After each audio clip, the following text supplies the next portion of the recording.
Wait, wait, wait, wait, wait. Assalamualaikum warahmatullahi wabarakatuh. Perkenalkan kami dari RSKKI kelas A. Di sini akan menyampaikan rangkuman tentang bab 6 dan bab 7. Sebelumnya perkenalkan, nama saya Natasha Riola, NRP 0231194012. Dan di sini saya ditemani oleh Doni Sahertian dengan NRP 0231194021.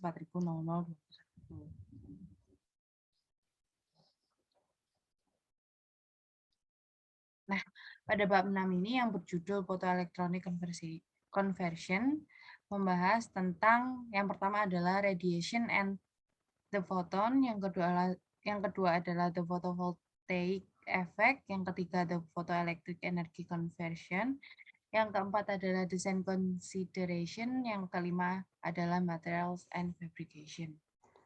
Oke, kita masuk yang pertama, di mana yang pertama ini adalah radiasi and the photon, di mana kita bisa memahami radiasi dan foton ini adalah konsep dari fisika modern yang tergolong dalam dualisme, di mana memiliki arti sendiri bahwa cahaya itu memiliki sifat sebagai gelombang dan partikel yang kemudian disebut foton. Nah, kemudian eh, tentang pembahasan energi yang ada di foton tersebut, kita mendapatkan rumus E sama dengan HV dengan H atau konstanta Planck-nya menggunakan 6,625 kali 10 pangkat min 34. Kemudian V-nya sendiri itu bisa menggunakan C per lambda. Seperti itu. Nah, kemudian diturunkan lagi hingga menjadi intensitas radiasi, di mana dengan rumus C sama dengan E kali N, di mana bisa diturunkan lagi akan menjadi HV kali N. Jadi, E-nya itu merupakan turunan dari H kali V dengan satuan watts per meter kuadrat. Oke, masuk ke yang kedua, di mana yang kedua ini adalah the photovoltaic effect. Kalau kalian pernah memahami apa itu fotovoltaik, ya, efek fotovoltaik adalah merupakan suatu fenomena fisika di mana energi cahaya itu datang, kemudian mengenai sel surya yang akan diubah menjadi energi listrik. Ini biasanya digunakan di lampu-lampu jalan raya itu sudah mulai menggunakan fotovoltaik ini. Gitu. Kemudian arus listrik dapat ditimbul karena energi foton cahaya datang berhasil membebaskan elektron-elektron dalam sambungan semikonduktor tipe N dan tipe P untuk dapat mengalir. Nah, jadi di dalam fotovoltaiknya itu nanti itu terjadi sebuah pergerakan elektron di mana yang semula elektron itu diam, kemudian adanya foton atau cahaya itu membuat elektron-elektron itu tadi bergerak, di mana pergerakan itu yang pertama mulai dari negatif ke positif seperti itu. Nah, juga perlu dipahami karena terjadinya perpindahan itu tadi, kita dapat mencari menggunakan rumus di mana rumusnya yaitu J sama dengan J0 eksponensial EV L per L per K dikali T dikurangi min 1 seperti itu. Nah, J ini yang dimaksud adalah arus listrik dan J0 adalah reverse saturation current dan T itu sendiri temperaturnya. Seperti itu. Kemudian kita masuk ke bagian bagian poin 3 di bab 6. Di mana poin 3 bab 6 ini membahas tentang photoelectric energy converter, di mana membahas tentang arus yang melalui konverter merupakan photoelektrik disebut dengan load current atau biasa disebut dengan JL. Kemudian dihasilkan oleh arus pada alat JS yang kemudian dikurangi dengan arus yang hilang karena resistansi alat tersebut. Nah, maksud dari kalimat ini itu adalah di mana konverter itu meneruskan arus listrik yang biasanya itu adalah meneruskan arus listrik yang kemudian jika adanya hambatan-hambatan itu akan dihilangkan karena adanya resistansi oleh alat tersebut. Nah,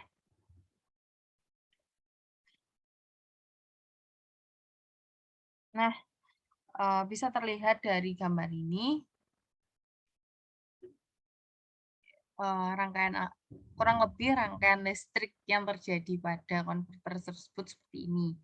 Nah, kemudian bisa dirumuskan juga menggunakan JL sama dengan JS min J. Jadi, kita mencari arus listriknya. Bisa dipahami depends on VL bahwa rumus ini itu bersumber bergantung pada VL yang udah dijelasin pada persamaan sebelumnya kayak gitu. Nah,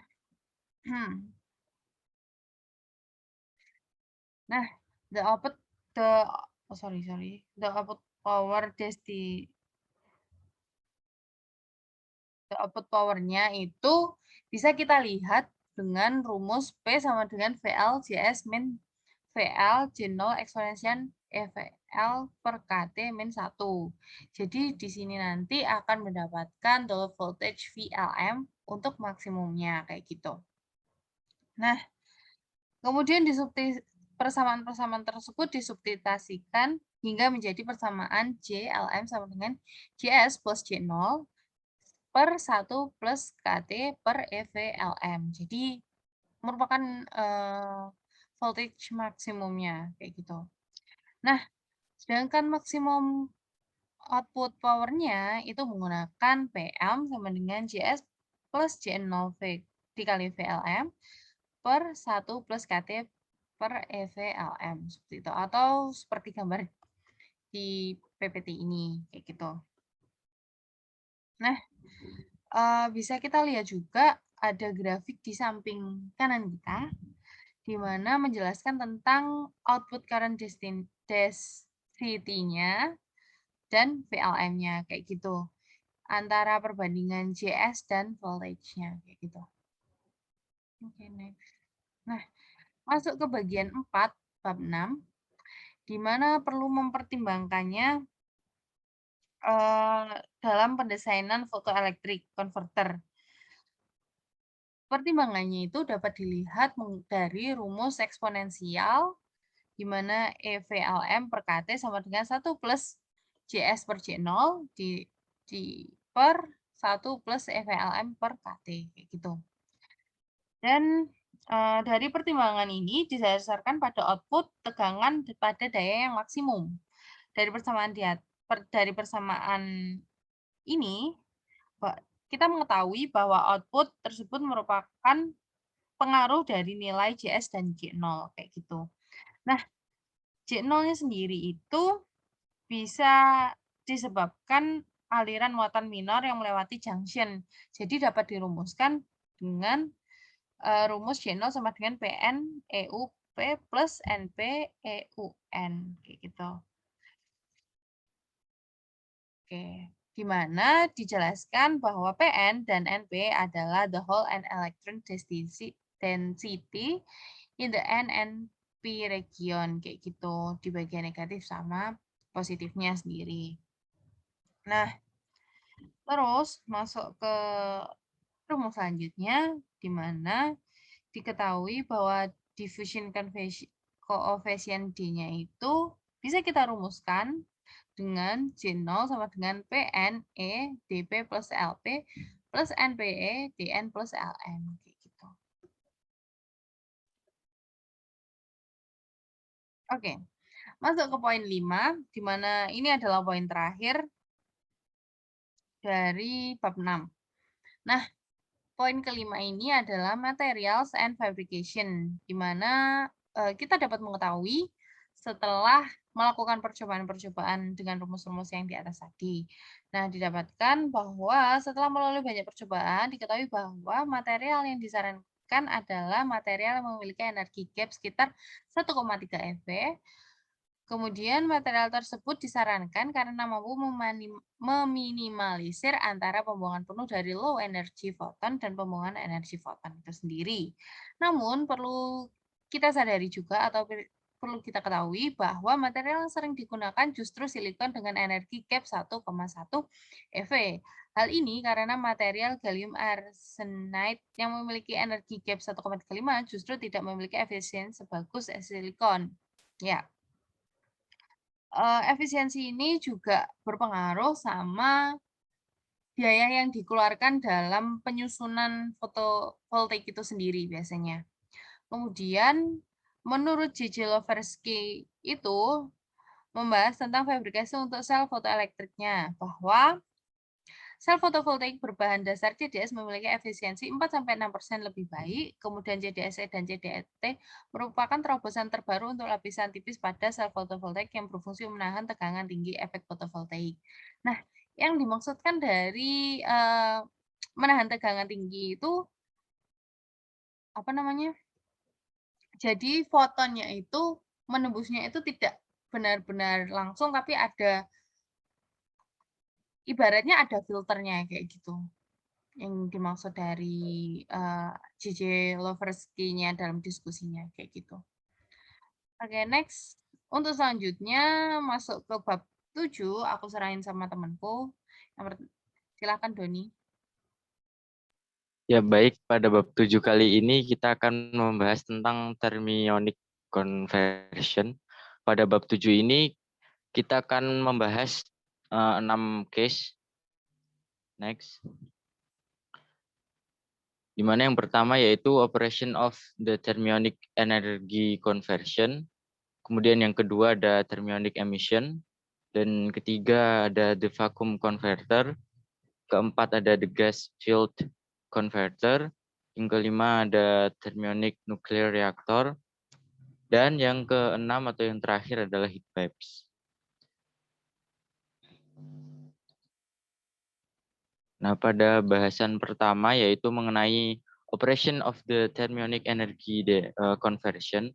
Nah, thermionic sendiri ini merupakan sebuah device statis yang mengubah suatu panas menjadi energi listrik. Caranya bagaimana? Next. Itu cara kerjanya dengan merebus elektron pada hot emitter surface atau bagian yang panas dengan temperatur kurang lebih 1800 Kelvin. Kemudian akan melalui sebuah celah yang berukuran lebih dari 0,5 mm yang akan menuju ke kolektor surface atau sisi dingin dengan temperatur kurang lebih 1000 Kelvin. Kemudian untuk cara kerja sederhananya tadi juga dapat ditampilkan bahwasanya elektron tadi mengalir kembali menuju katoda dan memproduksi energi listrik di sana. Kemudian elektron dipanaskan oleh katoda dan dikondensasikan pada anoda atau bagian yang dingin. Kemudian emisi thermionic ini ditemukan tahun 1883 oleh Thomas Alva Edison. Dan di sini terlihat bahwasannya terdapat kelemahan dari proses ini, yaitu terjadinya space charge effect atau kondisi di mana emitted elektron menghalangi elektron lain untuk menuju ke kolektor.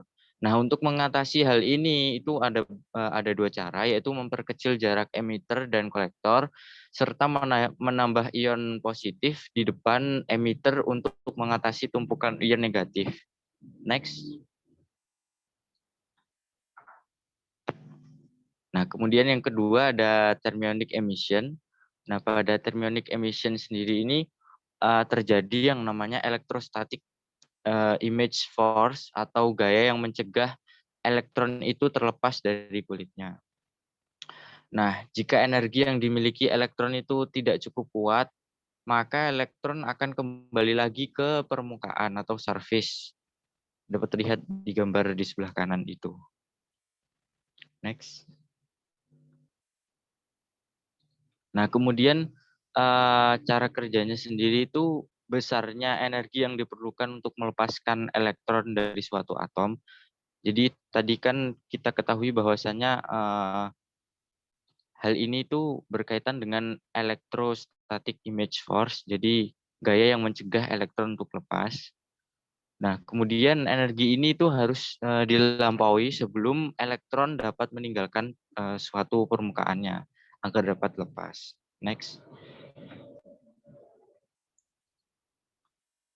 Nah, dari hal tersebut tadi kita dapatkan bahwasannya ada kerapatan arus atau besarnya emisi panas elektron dari suatu permukaan yang diberikan oleh persamaan di bawah ini. Nah, ini namanya persamaan Richardson-Dashman dengan satuan ampere per meter persegi. Untuk J0-nya sendiri itu untuk Richard Dashman-nya, kemudian E-nya itu muatan, K merupakan konstanta Boltzmann yaitu 1,5 kali 10⁻⁴ EV per derajat Kelvin. Kemudian T-nya itu temperatur mutlak permukaan dalam Kelvin juga tentunya. Kemudian C di situ merupakan fungsi kerja dari permukaan dalam elektron atau EV, electron volt. Next. Nah, kemudian ini ada beberapa tabel nilai emisi elektron dari beberapa material. Jadi tiap material itu memiliki nilai emisi elektron yang berbeda-beda. Next. Lanjut ke poin nomor 3, yaitu the vacuum converter. Nah, pada the vacuum converter ini terdapat 3 bagian penting, yaitu emitter panas atau katoda, yang dapat terlihat di sini, di gambar tadi, benar. Nah, kemudian ada elektroda atau kolektor yang dingin, atau anodanya. Kemudian ada celah vakum. Next. Sama seperti pada poin 2 tadi, pada kasus ini juga terdapat kerapatan arus yang meninggalkan emitter yang dirumuskan hampir sama dengan persamaan tadi. Next. Nah, kemudian dalam the vacuum converter ini terdapat efektivitas. Nah, untuk mencari nilai efektivitas dibutuhkan beberapa variabel terkait yang dapat diformulasikan sebagai berikut. Nah, itu ada P0 atau Pout, kemudian ada PE, PR, dan PX. Nah, ini untuk apa? Nah, untuk rumus efektivitas dari the vacuum converter sendiri dapat terlihat di slide selanjutnya. Next. Nah, kita butuh bahwasannya efektivitas merupakan P0 dibagi PE ditambah PR ditambah PX. Jadi untuk efektivitas kita membutuhkan 4 variabel yang telah ditampilkan tadi. Next. Nah, untuk segi efektivitas sendiri, pasti ada yang namanya power loss dari sebuah emitter. Nah, hal ini dapat disebabkan oleh adanya nilai energi potensial dan kinetik pada saat elektron meninggalkan emitter atau PE.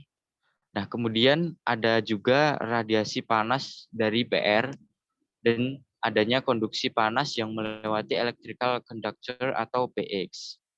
Next. Nah, kemudian di poin 4 ada the gas field converter.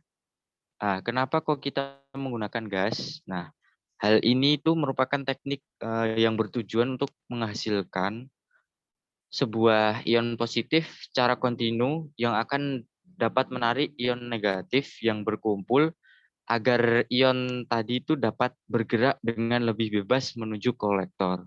Jadi tidak ada hambatan, mengurangi hambatan yang ada pada emitter. Next. Nah, gambar di sebelah kiri ini adalah contoh cesium converter, sedangkan yang di sebelah kanan merupakan auxiliary converter. Next. Nah, kemudian pada poin 5 ini kita membahas thermionic nuclear reactor. Nah, pada thermionic nuclear reactor ini memiliki beberapa keunggulan. Jadi gambar di sini merupakan thermionic nuclear reactor dengan keunggulan yaitu dapat digunakan di dalam maupun luar core. Nah, kemudian coolant loop itu dengan temperatur minimal 1500 Kelvin akan mentransferkan panas dari reaktor menuju emitter. Kemudian dengan menggunakan liquid metal semisal lithium, kemudian mengkonverter disambungkan dalam rangkaian seri. Jadi rangkaian yang ada di sini tuh disambungkan dengan rangkaian secara seri.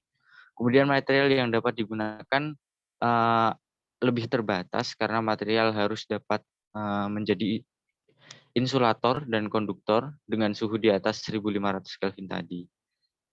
Jadi ini tergantung pada suhu yang kita butuhkan dengan ukuran yang lebih besar daripada reaktor biasa. Next. Kemudian pada poin 7.6 atau poin ke-6 kita akan membahas heat pipes. Nah, jadi heat pipes ini dapat mentransfer panas lebih banyak dibandingkan dengan thermionic sebelum-sebelumnya. Nah, yang perlu digarisbawahi untuk meningkatkan efisiensi, thermionic converter harus dioperasikan dalam kondisi high power density. Nah, dengan nilai outputannya itu sebesar kurang lebih 50 watt per cm kuadrat atau persegi. Nah, dengan tidak banyak sumber panas yang dapat menghasilkan heat flux dengan nilai yang sangat tinggi tersebut, walaupun jikapun ada sumber panas yang bisa digunakan itu semisal radioisotop, namun tetap saja terjadi masalah, yaitu harus mengorbankan efisiensi dari sebuah thermionic. Nah, di sini terdapat gambar dari heat pipe sendiri. Untuk cara kerjanya sendiri yaitu dapat mentransfer panas dalam jumlah yang banyak. Ini termasuk keunggulannya. Kemudian saat panas diberikan pada salah satu section pada tube atau tabungnya itu, maka working fluid akan berevaporasi dari permukaan menuju ke wick atau dinding bagian dalam pipa. Nah, kemudian setelah itu dia akan bergerak menuju ke section yang lain. Jadi arusnya akan lancar seperti itu. Nilai temperaturnya ketika drop itu kecil atau kurang lebih 5 derajat pada suhu di atas 1750 Kelvin. Jadi untuk gejala penurunan suhunya ini sangat kecil sekali. Dan nilai keluaran dari outputnya sendiri itu 100 sampai 400 watt per cm kubik dengan flux kurang lebih 1:12. Ya, sekian. Terima kasih atas perhatiannya. Wassalamualaikum warahmatullahi wabarakatuh.